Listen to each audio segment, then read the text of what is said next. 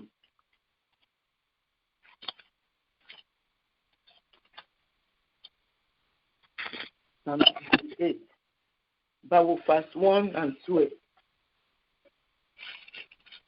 Ní jẹ́ kí Olúwa kó dìde.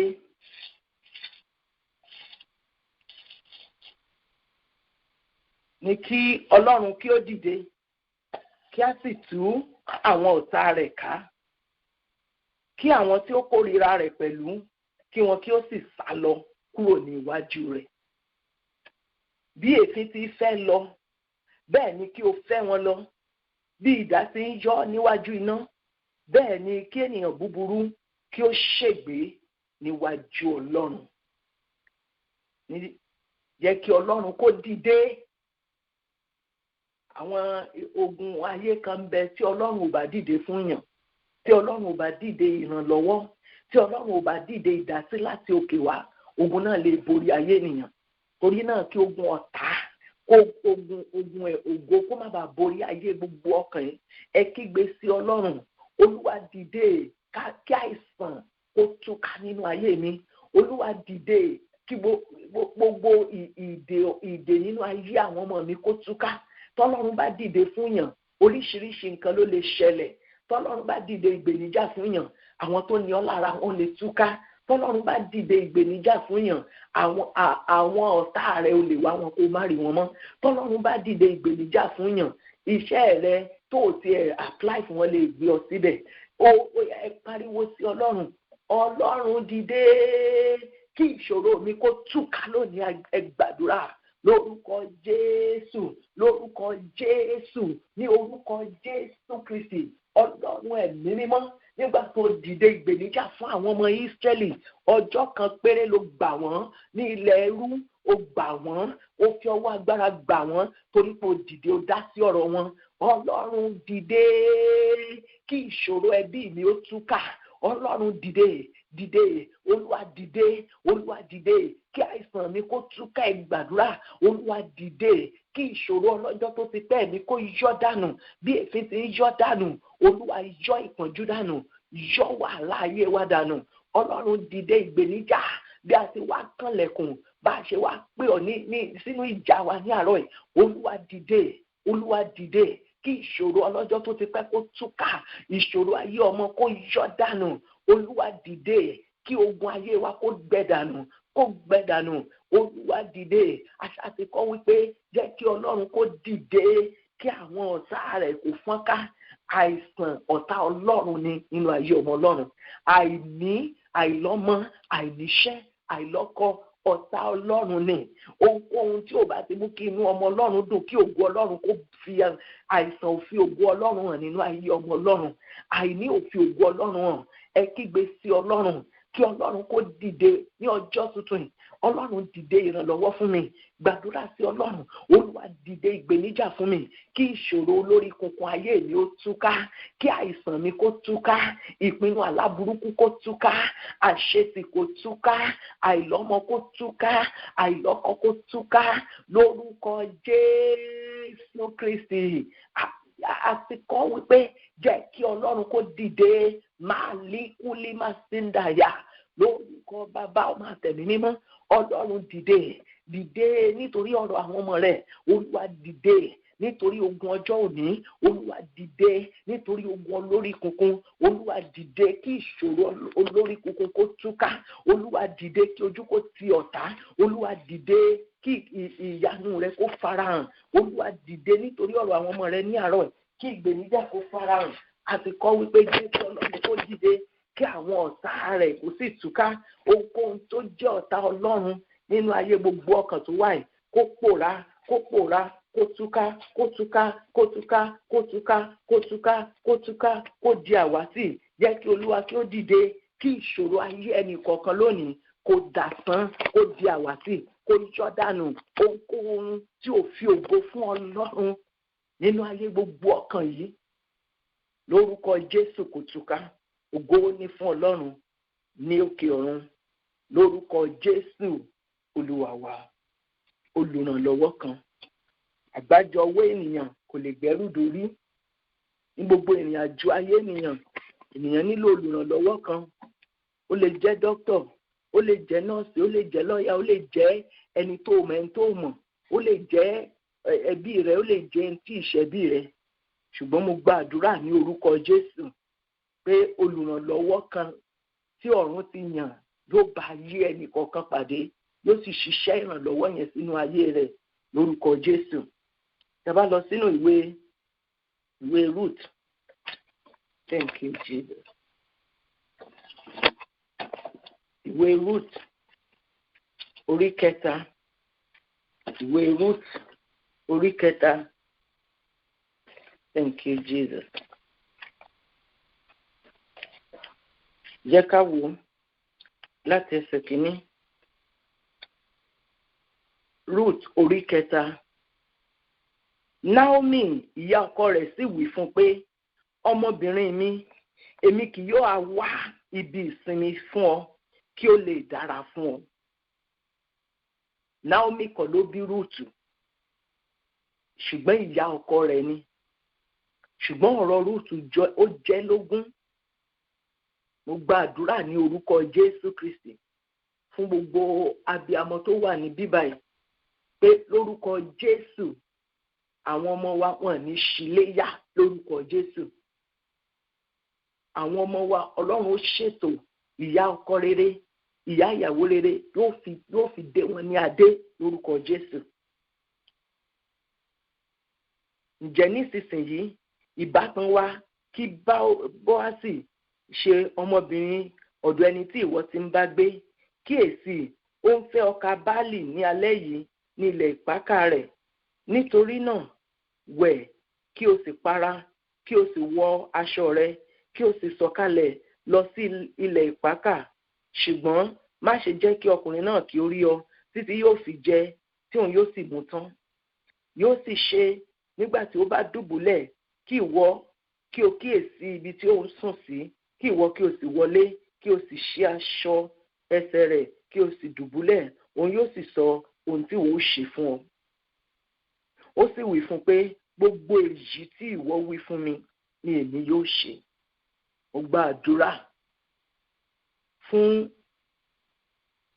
aya rere, ọkọ rere, fún gbogbo àwọn ọmọ wa ní orúkọ Jésù Kristi. Mo gbàdúrà obìnrin rere bíi Rúùtù báyìí gẹ́gẹ́ bí aya ọmọ fún gbogbo abiyamọ lórúkọ Jésù. Ó ní gbogbo ètò ọkọ mi gẹ́gẹ́ bí àgbàlagbà lèmi ó múlò. Ó sì ṣe bẹ́ẹ̀. Ó sì mú ọ̀rọ̀ yìí ọkọ rẹ̀ lò. Ọlọ́run rán Naomi sínú ayé Rúùtù gẹ́gẹ́ bí olùrànlọ́wọ́ Rúùtù. Ọlọ́run rán Rúùtù sínú ayé Naomi gẹ́gẹ́ bí olùrànlọ́wọ́ Rúùtù. Àwọn obìnrin tilẹ̀ sọ tí a bá wo Ruth chapter 4. A bá wo Ruth chapter 4. Tí a bá wo verse 15, 13 to 15. Ó ní Bóásì sì mú Rúùtù, ó sì di aya rẹ̀. Nígbà tí ó sì wọlé tọ̀ lọ, Olúwa sì mú kí ó lóyún, ó sì bí ọmọkùnrin kan. Àwọn obìnrin sì máa ń wí fún Naomi pé olùbùkún ni Olúwa tí kò fi ọ́ sílẹ̀ ní àìní ìbátan ní òní, kò sì jẹ́ kí ó sì jẹ́ kí olókìkí kí ó sì jẹ́ olókìkí ní Ísírẹ́lì. Òun sì jẹ́ olùmúpadà ẹ̀mí rẹ àti olùtọ́jú ogbó rẹ nítorí aya ọmọ rẹ ẹni tí ó fẹ́ ọ tí ó sì sàn fún ọ ju ọmọkùnrin méje lọ ni ó bí. Àwọn ènìyàn wo Rúùtù, wọ́n ní ó sàn ju ọmọkùnrin méje lọ fún ìyá ọkọ rẹ̀.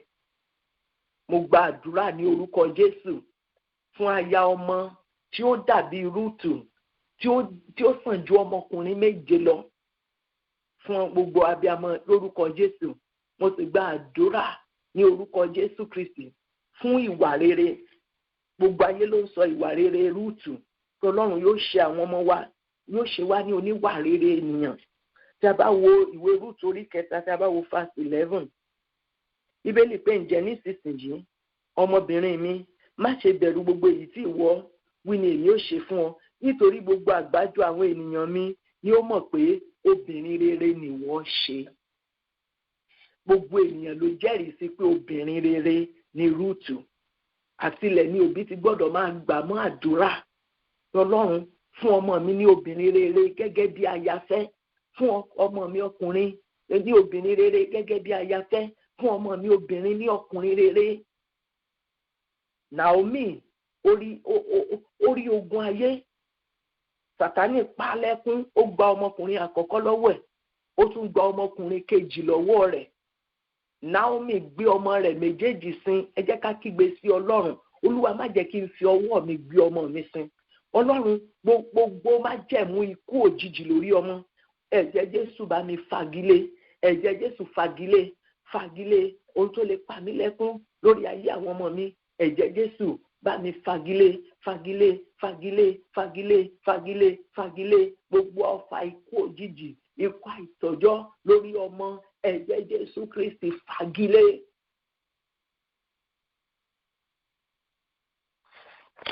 Tó bá jẹ́ pé ẹlòmíràn yóò ti ru ara rẹ̀ pin, ṣùgbọ́n Naomi ó gba Ọlọ́run gbọ́ nínú gbogbo ogun rẹ̀. Ó sì fi ìgbàgbọ́ rọ̀ mọ́ Ọlọ́run.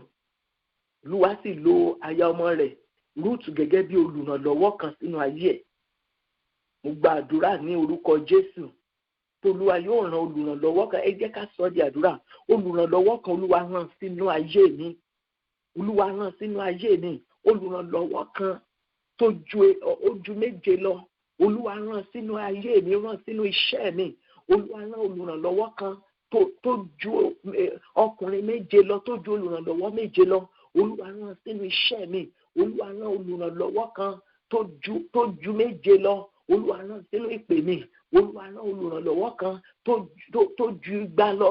Rán sínú ayé wa, rán sínú iṣẹ́ wa, rán sínú ayé ọmọ. Olúwa rán sínú ayé mi. Olùrànlọ́wọ́ kan Olúwa rán sínú ayé mi lónìí. Lórúkọ Jésù Olúwa wa.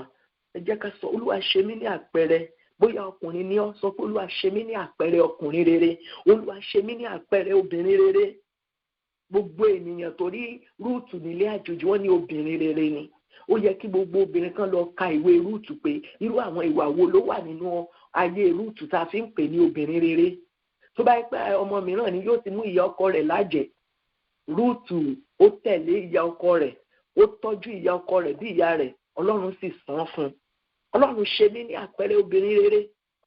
Ohun tí a fi pèèyàn lóbìnrin rere Olúwa gbìn sínú ayé mi. Olúwa ṣe mí ní àpẹẹrẹ obìnrin rere. Olúwa gbogbo ibi tí n bá wà, gbogbo ibi tí n bá lọ, Olúwa ṣe mí ní àpẹẹrẹ obìnrin rere. Lòmíràn gbogbo pé kó kéèyàn kó wíìgì sórí, kó wọṣọ jìgbìnì, kó kọ́ ẹ̀ṣọ́ sọ́rùn náà fi ń pè lóbìnrin rere. Ẹ lọ kọ́ ohun tí à ń pè lóbìnrin rere nínú ayé Rúùtù. Ẹni tó jẹ́ alákíkanjú, tó jẹ́ ẹni tó ní ìfẹ́, tó jẹ́ alágbára obìnrin, onírẹ̀lẹ̀, ẹni tó ń gbọ́ràn, tó fẹ́ ìtọ́ni Ọlọ́run. Gbàdúrà pé ohun tí ènìyàn fi di obìnrin rere, ọkùnrin rere, Ọlọ́run yóò gbìn sínú ayé gbogbo ọkùnrin. Ohun tí a fi ń pè wá ní obìnrin rere, ohun tí a fi ń pè wá ní ọkùnrin rere kò ní bàjẹ́ lórúkọ Jésù. Ọlọ́run ro ti àdúrà mi, má jẹ́ kí àwọn ọmọ mi ó ṣíléyà. Má jẹ́ àwọn ọmọ mi ó ṣíléyà. Rúùtù ò ṣíléyà. Rúùtù ò ṣíléyà àtọ́. Ó wá sí ọ̀dọ̀ Naomi, ẹni tó mú bí ọmọ, ẹni tó ń tọ́ sọ́nà nípa agbára ẹ̀mí mímọ́. Ó náà dẹ̀ ń gba ìtọ́sọ́nà. Olúwa dìde nítorí àdúrà tí mò ń gbà lórí àwọn ọmọ mi. Má jẹ́ àwọn ọmọ mi ó ṣíléyà. Má jẹ́ wọ́n ṣe ọkọ fẹ́. Má jẹ́ wọ́n ṣe aya fẹ́. Olúwa fi agbára rẹ tọ́ àwọn ọmọ mi. Ọlọ́run bá mi wá ibi ìjókòó ayọ̀. Gbogbo ẹ̀yin tí ọmọ yín ti tó fọ́kọ tó ti tó fẹ́ aya. Ṣèbí ènìyàn ni Naomi, ó sì dìde ìrànlọ́wọ́ nítorí ayé Rúùtù pé èmi ó wá ibi ìsinmi fún ọ. Ẹ gbàdúrà sí Ọlọ́run. Olúwa rán olùrànlọ́wọ́ kan sínú ayé àwọn ọmọ mi. Wá ibùjókòó ayọ̀. Ibùjókòó bó ṣe fi lé Bóásì ṣe ibùjókòó ayọ̀ fún Rúùtù. Ẹni tí ò rọ́mọ bí tẹ́lẹ̀, gbà tó dé ọ̀dọ̀ Bóásì, Ọlọ́run gbọ́ àdúrà ẹ̀. Olúwa fún àwọn ọmọ mi ní ibùjókòó rere. Olúwa bá mi wá ibùjókòó ayọ̀ fún wọn. Fún wọn ní ọkọ rere, fún wọn ní aya rere, fún wọn ní ìyá ọkọ rere, fún wọn ní bàbá ọkọ rere, fún wọn ní obìnrin rere, gẹ́gẹ́ bí aya ọmọ, gẹ́gẹ́ bí ọkọ ọmọ lórúkọ Jésù. Ó ṣe pàtàkì kéèyàn máa gbà ní àdúrà.